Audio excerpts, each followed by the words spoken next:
네, 황성 변호사 모십니다. 어서 오세요. 네, 안녕하십니까? 제 앞에 종이가 몇 장 있다고 해서 우리 황 변호사가 미리 보내주신 주제를 놓고 있다고 생각하시면 안 됩니다. 아, 알겠습니다. 예, 제가 이 놓지 않은 이유가 예.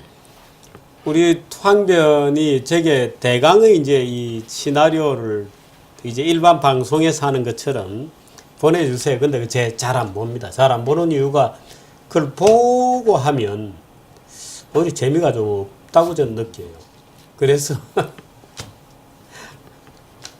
일부러 제목만 보고 내용은 안 보고 또 자료를 안 가지고 나옵니다. 그래서 더 짜릿한 방송을 할 수 있는데 혹시 본인으로서는 야 이거 아까 다 줬는데 여기서 이런 질문을 해줘야 되는데 왜 질문을 안 해주나 그렇게 생각하실까봐 제가 말씀을 드립니다. 오늘 주제는 사형제라 그랬죠. 예, 그렇습니다. 구체적인 판결이 있습니까? 예, 그 판결이 지금 많고요. 그 최근에 그 트렁크 살인마라고 해서 김일곤이라는 사람이 마트에서 부녀자를 납치해서 살인한 사건도 있고, 아마 시청자들께서 기억을 하실 겁니다. 그 오원춘이라고 수원에서 길 가는 여자를 납치해가지고 토막살인한 하고 뭐 시체를 뭐 그렇습니다. 훼손했다 먹었다 안 먹었다 뭐 이런 얘기하던 걔죠. 예, 그 사람이 항소심에서 무기징역으로 감형을 받았습니다.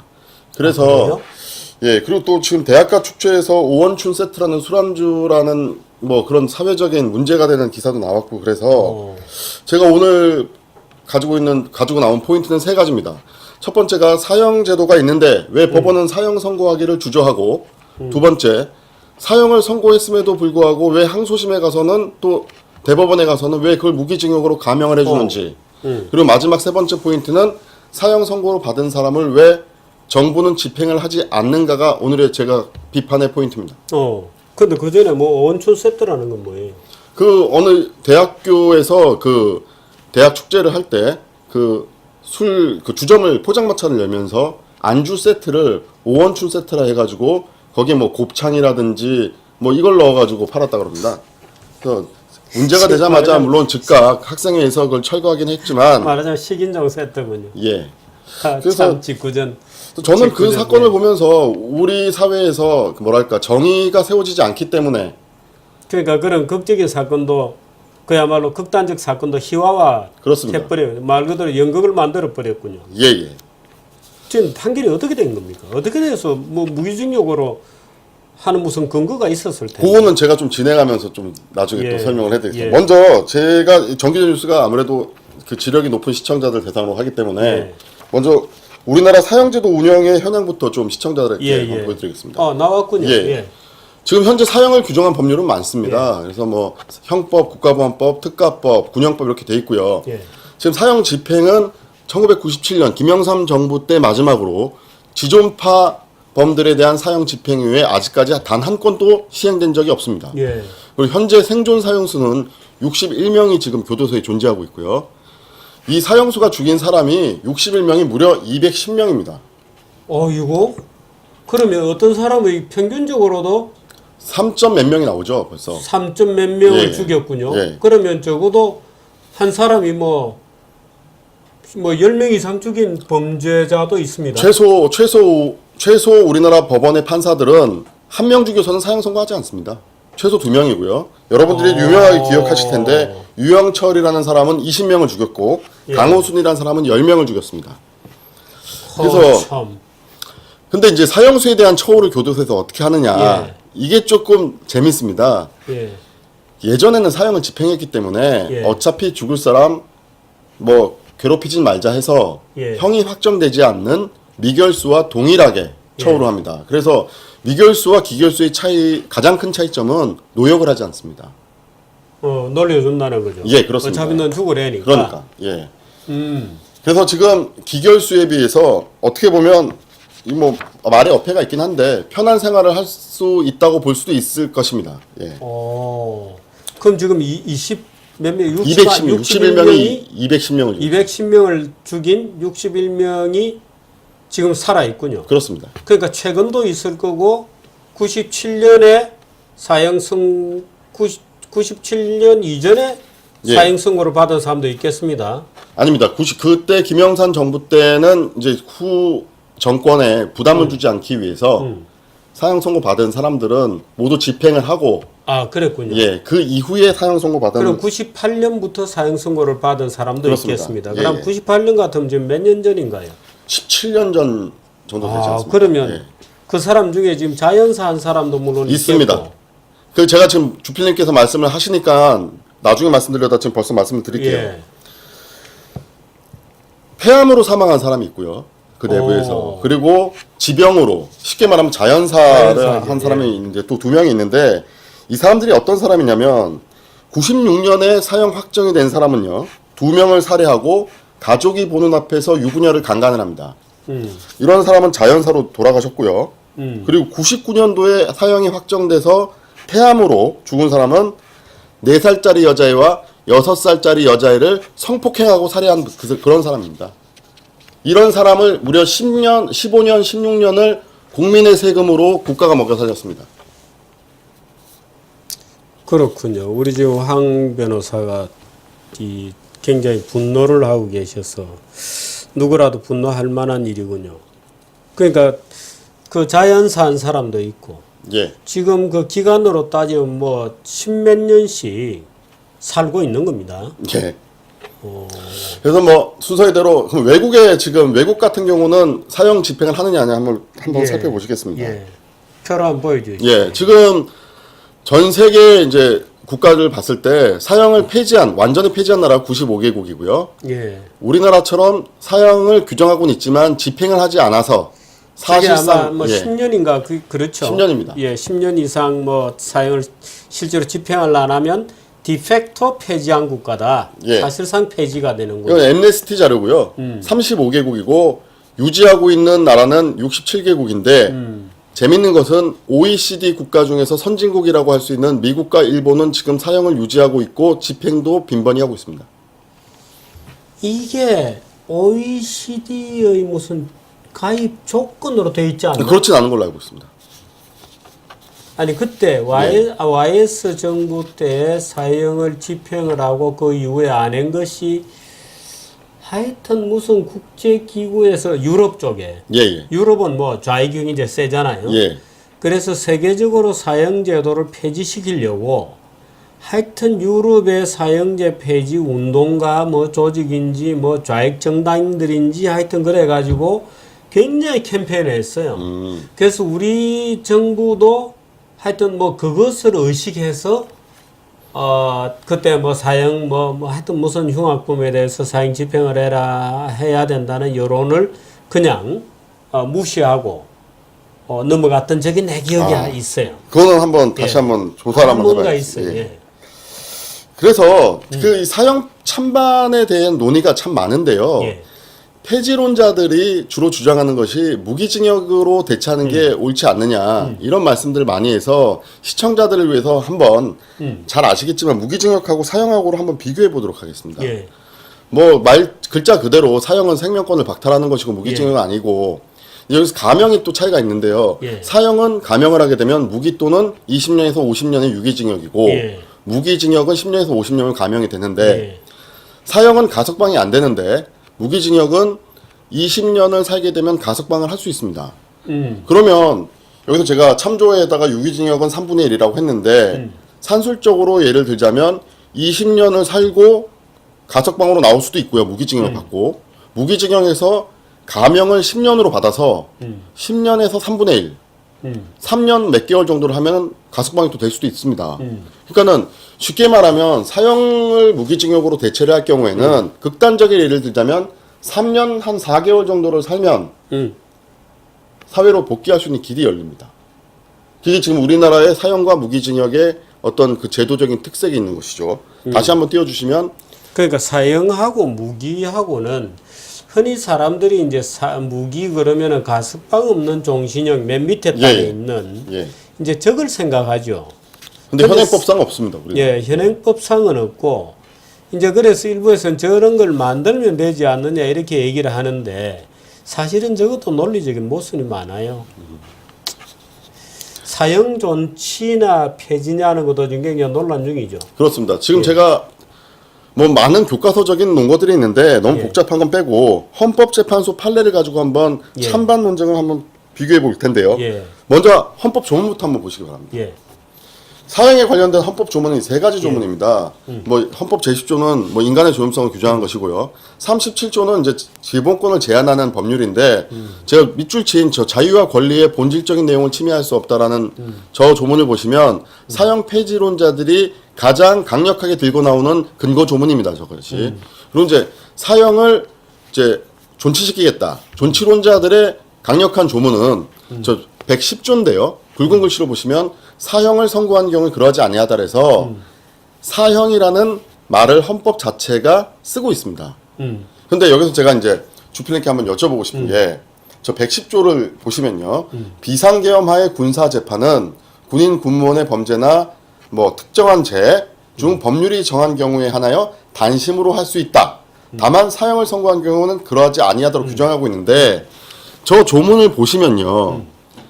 이 조문을 읽고 사형은 군사재판에만 허용되는 것이라고 헌법이 규정하는 것이다라고 해석을 할 수 있습니까? 아니면 군사재판은 특정한 죄에 대해서는 단심으로 단심으로 하는데 그래도 사형을 선고한 경우에는 단심으로 하지 마라. 아니 어떻게? 저 규정을 가지고 예.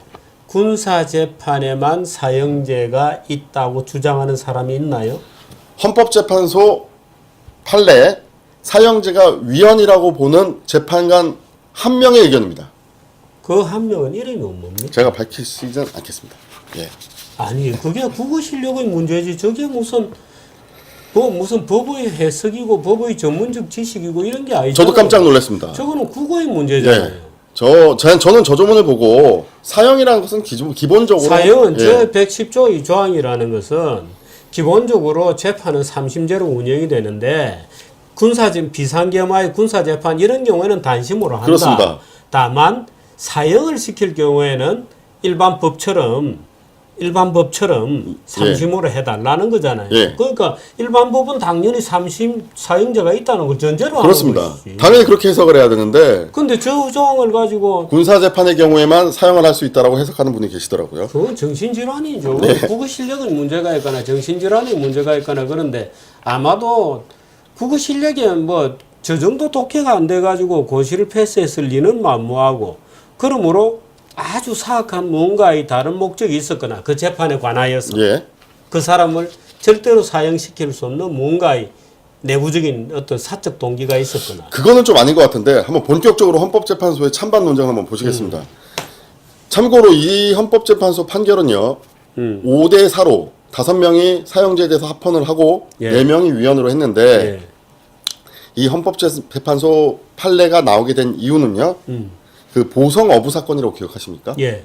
그 70대 노인이 여학생들을 성추행하기 위해서 예. 남자를 죽이고 예, 총 4명을 죽였습니다. 아 그랬군요. 근데 그 보성 어부라는 분이 사형이 헌법에 위반된다고 위헌법률 심판 제청을 해서 그걸 또 광주 고등법원의 판사님께서 나도 그렇게 생각한다고 해서 헌법재판소에서 위헌 제청을 한 사건입니다. 이 사건은. 저 표를 한번 띄워주시죠. 자, 뭐 위헌 의견은 헌법상의 근거가 없다라고 봅니다. 사형제가. 물론 합헌 의견은 아까 말씀드린 110조 사항을 근거로 들고 있고요.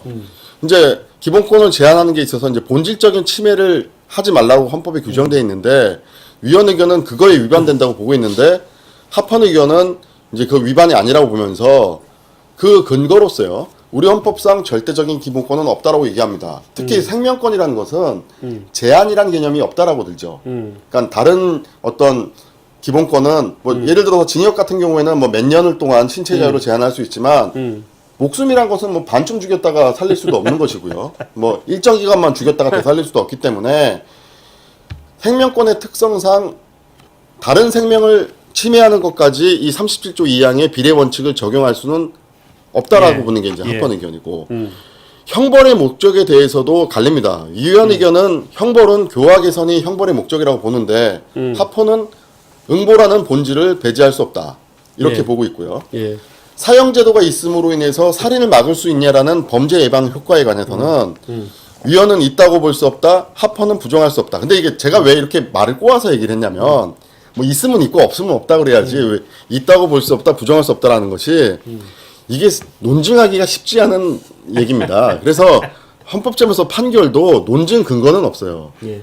그래서 다만 이제 위원 의견은 뭐 사형을 아니, 폐지한 국가들이 우리가 법조문이나 이런 데서 있다고 볼 수 없다, 부정할 수 없다 이런 논법을 쓰는 것은 그 반전 가능성 때문에 그렇죠. 그렇습니다. 반전 가능성을 이제 논법으로 이렇게 예. 논리를 전개하기 때문에 저런 문장을 쓰는 것인데 그래서- 범죄 예방, 뭐 교화 개선, 오판 가능성 사실 오판 가능성이 있을 때는 사형을 언도를 안 하면 되죠. 그렇죠. 그리고 그렇죠. 합리적으로 봐서 이게 오판의 가능성이 있을 경우에는 사형 언도를 안 하면 그만이지. 사형 오판의 가능성이 있다고 해서 사형제도 자체를 불가능한 언도 불가능한 형벌로 규정하는 것은 넌센스죠. 여기 합헌 의견이 참 좋은 지적을 하는데요. 오판은 사법제도의 숙명이라는 표현을 씁니다. 그러면 오판이 있다고 만약에 뭘 꺼린다면 재판을 사실 안 해야죠. 예, 아니 저렇게 오판 가능성 때문에 뭐 아무것도 할 수 없다 그러면 의사는 오진의 가능성 때문에 환자의 그 몸에 칼을 대면 안 돼요. 그리고 실무가의 입장에서 제가 볼 때는 우리나라 판사님들은 아까도 말씀드렸지만 한 명 죽여서는 절대 사형 선고하지 않습니다. 아니 그러니까 오판도 물론이고 범죄의 잔혹성이라든지 이런 이제 말하자면 아주 그 구체적인 정말 콘크리트 같은 증거들이 뒷받침되었을 때 이제 조심스럽게 사형 언도를 하는 것인데 그 사형 자체를 예를 들어서 오판의 가능성 때문에 원천적으로 사형이라는 징벌 자체를 포기시키는 것은 넌센스죠. 그건 뭐 교과서적인 논리는 아닌데요. 제 논리인데요. 주필님 한번 예를 한번 들어볼게요. 이 김길태 사건인데요. 부산에서 그 뭐 길에서 태어난 사람이라 그래서 부모님이 길태라고 이름을 지었던 예. 그런 범인인데 이 사람이 무슨 짓을 했냐면 길 가는 여중생을 납치를 해서 공사장으로 가서 성폭행을 하고 또 질질 끌고 가서 또 몇 차례 성폭행을 합니다. 그러다가 밤새도록 괴롭히다가 목 졸라서 죽여가지고 사형 선고를 받은 사람인데 저는 이 사안을 보면서 약간 이런 의문을 들었어요. 예를 들어서 그 여중생이 뭐 15, 16 됐겠죠. 그런 애가 생명의 위험을 느끼고 이제 살해를 당할 그 찰나에 지나가던 사람이 있었습니다. 예를 들자면 그게 예를 들어서 주필님이라고 치면 뭐 연세도 계시니까 젊은 청년을 당해낼 수 없으니까 내가 막을 방법은 하나밖에 없다라고 해서 돌을 들어서 그 김길태란 범인을 예를 들어 쳐서 뭐 출혈 과다로 죽였다고 치면 이건 무죄죠. 정당방위니까. 정당방위죠. 그럼 저는 네, 긴급구제. 예, 저는 이런 생각을 하게 되는 겁니다. 그러니까는 그 여중생의 입장에서 봤을 때요. 살해를 당할 그 위협에 그 옆에 정규재 주필님이 있느냐 없느냐의 차이가 자기는 죽고 범죄인은 무기징역을 받아야 될 근거가 됩니까? 아니 그러니까 그 얘기는 이 얘기예요. 예. 그 얘기는 무슨 얘기냐면 만일에 그 실제로 일본에서 있었던 사건이죠. 일본에서 어떤 직장 다니는 젊은 남편이 자기 아내가 말하자면 어떤 어린 범인에 의해서 미성년자인 범인에 의해서 아내가 성추행을 당하고 죽었어요. 그래서 이 검찰이 못 잡는 범인을 이 젊은 그 직장인이 직장까지 그만두고 쫓아다니면서 잡아서 경찰에 국가에 넘겨준 겁니다. 죽여달라고. 근데 국가는 이 아이가 미성년자라는 이유로 사형 언도를 할 수 없다는 주장을 했어요. 네. 근데 말하자면 피해자인 남편이 법정에 프랭카드를 들고 네. 나왔는데 만일에 국가가 쟤를 죽이지 않으면 내가 죽이겠다. 그러면 사형자가 없을 경우에 그럼 내가 죽이죠. 예. 그 범인을 어디 호송 중에 차를 세우고 올라가서 내가 네. 죽여버렸다. 그럼 나는 또 괜찮은 거예요. 사형 안 받잖아요. 그렇죠. 그러니까 소위 국가가 사적인 보복을 금지할 때는 지금 얘기한 그 긴급구제나 정당방위와 마찬가지로 사적 보복의 가능성이 있다는 점도 염두에 두어야 돼요. 그 시청자들을 위해서 제가 그 사를 또 번 비틀어 볼게요. 네. 그 여중생이 만일 무술 유단자래 가지고 그 살해 위협을 당하는 순간 돌멩이를 들어서 쳐서 죽였다고 치면 이것도 역시 정당방인데 그럼 유형 처리가 20명을 죽였습니다. 다 여자들이에요. 힘없는.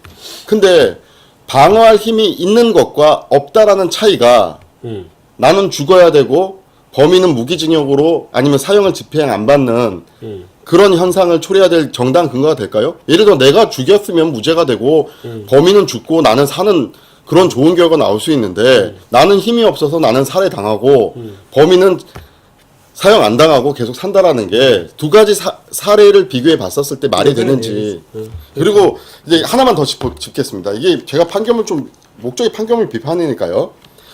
오원춘 사건 때 감형을 하면서 뭐라고 판사님이 말씀을 하셨냐면 성폭행을 하려는 피의자가 반항을 하기 때문에 우발적으로 한 점도 있는 바 그래서 감형을 했다고 하고 또 김길태 여중생 살인 사건도 항소심에서 감형을 할 때 무기징역으로 피해자가 성폭행을 반항을 하기 때문에 우발적으로 한 점이 있기 때문에 감형을 했다고 하는데 여기서 제가 드리고 싶은 말씀은 세상에 어떤 부모가요? 자기 자식이 성폭행을 당하는데 반항했기 때문에 그 이후로 범인이 무기징역으로 감형당한다면 그걸 받아들일 부모가 있겠습니까? 더군다나 우리나라 강간죄는요. 저항할 수 없는 폭력과 협박을 써야 되기 때문에 여자가 반항하지 않으면 실무상 강간으로 보지도 않습니다. 아니 근데 기본적으로 김길태 같은 경우에는 밤새도록 끌고 다니고 그랬기 때문에 우발적이라는 단어가 성립이 안 되죠. 오원춘이도 저는 우발적으로 보기에는 오원춘도 마찬가지고 근데 법관이 사형제라고 하는 무거운 법관으로서의 책무를 회피하는 거죠. 저는 그래 봅니다. 그 우리 지금 그 얘기한 사건의 경우에도 이 법관이 말하자면 법관 될 자격이 없는 사람이에요. 그러니까 법관 될 자격이 없는 사람이어서 야 내가 어떤 자연인에 대해서 사형을 내릴 수는 없다. 그 사건 여하를 불문하고 그러니까 자기가 국민으로부터 국가가 폭력을 독점하는 그 권한의 일부를 자기가 부여받아 있다고 하는 무거운 책임감을 감당할 자신이 없기 때문에 그냥 적당히 무기징역을 때린 거예요. 그건 무책임인 거고 그런 종류의 판사라면 법복을 벗어야 됩니다.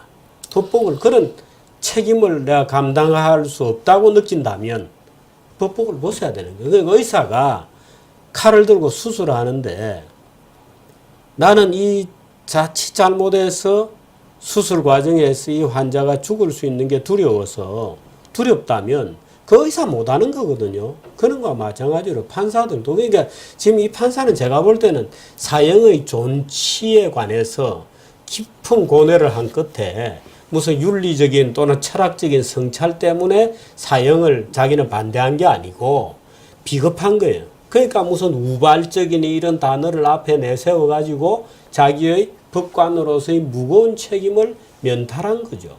그러니까 궁극적인 딜레마는 이게 있는 거예요. 시청자들을 위해서 제가 법리 하나만 더 짚어드리겠습니다. 한번 보시죠. 지금 아니 그 자막은 없고요. 예. 그 항소심에서 감형이 됐는데 검사가 그 감형이 부당하다고 대법원에 상고를 할 수 있는지, 그러니까 형을 낮게 한 거에 불만이 있어서 대법원에서 형을 높여달라고 검사가 상고를 할 수 있는지에 대해서 현재 대법원 판례는 부정적인 입장입니다. 그래서 한 번 감형이 되면 대법원에서 중형으로 바꿀 수 있는 길은 막혀져 있는 것이 현재 우리나라 판례입니다. 특별한 사실의 발견 없이 그 말이죠. 그렇습니다. 예. 근데 참 마침 그 사형제 얘기를 하시니까 혹시 그 시청자 여러분들은 시중에서 지금 그 책 구할 수 있을지 모르겠습니다. 그 서석구라는 변호사가 검사 출신입니다. 검사 출신 변호사가 쓴 책인데 나는 왜 사형제 존치론자가 되었나는 그런 책입니다. 나는 왜 사형제 존치론자가 되었나. 그 책을 한번 구해서 읽어보시기 바랍니다. 제 아마 서가 어디엔가 그 책이 있는데 집에 있는지 모르겠습니다. 아까 찾아보니까 눈에 안 띄더라고요. 근데 거기 보면 이제 아마 우리 황변도 학교 다닐 때 그 책 많이 읽었을 텐데 체사레 베카리아의 범죄와 형벌 책 있잖아요. 예. 그 체사레 베카리아의 범죄와 형벌이라는 책이 처음으로 사형제 폐지를 주장한 책인데 놀랍게도 같은 계몽 시대에 있던 같은 사상을 가지고 있던 루소는 사형제 존치론자였어요. 사형제가 필요하다. 칸트는 우리가 다 인정하는 절대적 도덕주의자인데도 칸트는 사형제는 강력하게 시행되어야 한다고 주장했어요. 그 유명한 말이 있지 않습니까? 예. 뭐 그렇죠. 예. 뭐 내일 지구가 망하더라도 뭐 이런 표현까지 써가면서 정의는 최후의 순간까지 실현되어야 한다 이런 표현을 쓰셨는데 그래서 사실 사형제는 우리가 아는 그 딜레마가 있습니다. 예를 들어서 이제 사형제 폐지하는 우리나라 작가 중에서도 뭐 사형제 폐지하는 뭐 그런 뭐 소설을 쓰고 뭐 빅토르 위고인가요? 좌우당간 뭐 그 사형수 최후의 날인가? 빅토르 위고인가요? 뭐 좌우당 그런 책도 있고 그런데 거기 보면 이 사형수가 반성하는 거죠. 그래서 정말 절대적으로 말하자면 장발장 같은 경우도 뭐 사실 장발장이 그 빵 때문에 중형을 받게 되는 건 아니죠. 탈옥을 했기 때문에 중형을 받는 건데, 근데 이제 굉장히 반성을 했다 이게. 반성을 정말 자기의 살인행위에 대해서 반성을 하고 천사가 된 거예요. 그럼 천사가 된 사람을 무기징역으로 감옥에 둔다는 것은 넌센스잖아요. 그러면 교화 가능성 이렇게 나가면 말하자면 천사가 된 사람을 무기징역으로 바꾸고 감형을 해서 내보내줘야 한다는 논리가 되거든요. 예. 왜냐하면 교화가 이미 끝났기 네. 때문에. 교화가 끝난 사람을 더 이상 잡아놓을 수 없죠. 근데 문제의 딜레마는 이게 있는 거예요. 이 사람이 그러면 진정으로 유친 과정은 어떻게 되었느냐. 매일 아침 저녁으로 자기가 오늘 내가 불려나가서 죽을 줄 모른다고 하는 절체절명의 공포가 있었기 때문에 원초적 반성을 할 수 있었는데 사형제가 없어지면 그 원초적 반성이 안 되는 거죠. 제가 뭐 실무에서 한 30년 근무했던 그 수사관의 얘기를 들어보면 예. 원한에 사무친 원한 범죄일 경우에는 염두에 둔답니다. 내가 아무리 잡혀도 그래도 결국 너는 내 손에 죽었고 나는 죽지 않는다. 사형제를 안 한다면 그걸 염두에 둔다고 하더군요. 둘 겁니다. 아마. 그러니까 이제 그 미국의 영화에도 왜 그런 영화가 있었잖아요. 그 뭐죠? 그 영화 제목 기억이 안 나는데 흑인인데 자기 딸이 그 백인 아이 3명에게 윤관을 당하고 타임 투 킬 말씀하세요. 타임 투 킬인가요? 예, 예. 그 왜 법정에 산드라 들어올 때 블록 나오고. 쏴 예, 죽여버리잖아요. 그렇습니다. 이제 그렇게 되죠. 그러니까 국가가 징벌권을 지금 독점하고 사적인 보복을 금지하고 있잖아요. 그렇다면 그 극단적 형태의 보복에 대해서도 길을 열어놔야 돼요. 그렇습니다. 저는 그래서 이 극형을 우리가 뭐 과거처럼 뭐 극형을 남발해서 뭐 저놈의 목을 쳐라 이렇게 하는 것은 아니지만 요즘 누가 그렇게 하겠습니까? 그러나 극형 어떤 경우든 극형의 가능성을 남겨놓고 그 극형을 정말 그가 무도한 합리적 의심 없이 말하자면 처형할 수 있어야 된다고 저는 봅니다. 그래서 오늘 재밌는 얘기 들고 나오셨는데 뭐 재밌다 하니까 좀 어폐가 있습니다만은 공부를 앞으로 많이 해보십시다. 예. 많이 해보고 그 책을 한번 구해서 우리도 한번 읽어봅시다. 그 서석구의 나는 왜 사형제 존치론자가 되었나 하는 책이 아주 재밌습니다. 그 책도 한번 우리 이송현 아나운서도 한번 읽어보시면 재밌을 것 같습니다. 여기까지 할까요? 예. 고맙습니다. 감사합니다. 네. 네, 조금 길게 얘기를 했습니다만 아주 뭐 너무 흥미진진한 얘기여서 조금 길어졌습니다. 전해드린 메시지 듣고 2부 뉴스 시작하겠습니다.